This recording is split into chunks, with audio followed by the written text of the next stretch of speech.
Hey, we're here with Lars from Clover Nook Farm in Bethany, and you're about 2 weeks from your corn. Yep. What variety is this? So this is an early variety. I actually forget the name of it. It's an early variety. It takes 65 days to grow.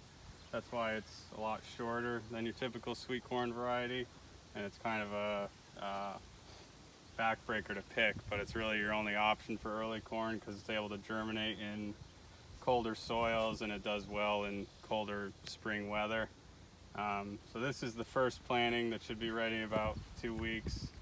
Right before the heat wave, it actually didn't even have tassels and it was about 1.5 feet shorter, but corn loves the hot, humid weather, even though we don't, because corn actually originates from Central America where it's hot and humid all the time. Yeah. And how do you plant this so that we can have it like as long as possible? So we do, it's called successional planting. So every 16 rows is planted about a week to 10 days apart, depending on how fast they germinate is when we plant next. And so we do about 16 rows at a time in this field.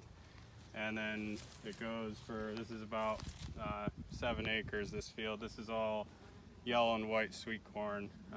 So it goes all the way down to the bottom of this field now. So each planting is at a different stage.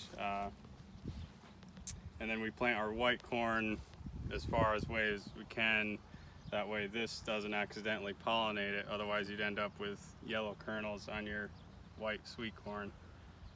And how long will you actually have the corn if all the weather cooperates properly? And the latest we've had it is October 23rd. Usually that's the latest we've had it. I'd say typical years we're lucky to have it the second week of October. And next year you're hoping to do a couple new things. Can you talk about those? Yeah, so since we got hit with the tornado this year, kind of all my projects got put on the back burner, but I'm going to be trying to put in kiwi berries, which are kind of a neat niche fruit crop. They're basically like miniature kiwis, except they're not fuzzy and you can eat the skin. They're basically like kiwi grapes, and they're a fairly new thing in the Northeast. And then I also want to grow a lot more asparagus, but didn't get to those things this year. That's the way farming is. You know, we're on disaster relief for the most part. I was able to expand our lamb operation though. That was one of the projects that is finally underway, but we're getting there.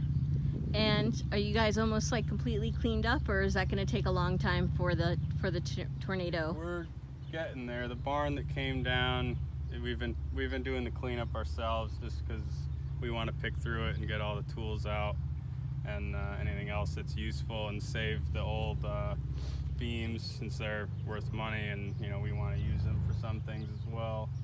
And I mean we've been picking trees out of fields since, you know, first cut of hay was late because of that. We couldn't start cutting because all the trees and branches in the fields. The cow fence is kind of a mess, but it's holding them. It's kind of patchy, you might say. Well, I know you guys are really hard workers. I know that a farmer's life is just non-stop work. Yep. Year round. And congratulations on being named Farmer of the Year for Connecticut. Yep. And hoping that's the high of the year and the tornado's the low. Well, we got to focus on the high. Yeah. And this is a great farm. We're in Bethany. And what days are your farm store open? So we're open 7 days a week. Monday to Friday we're open 10 to 6 p.m. Weekends 9 to 6 p.m. And thanks so much, Lars. Yep, thank you.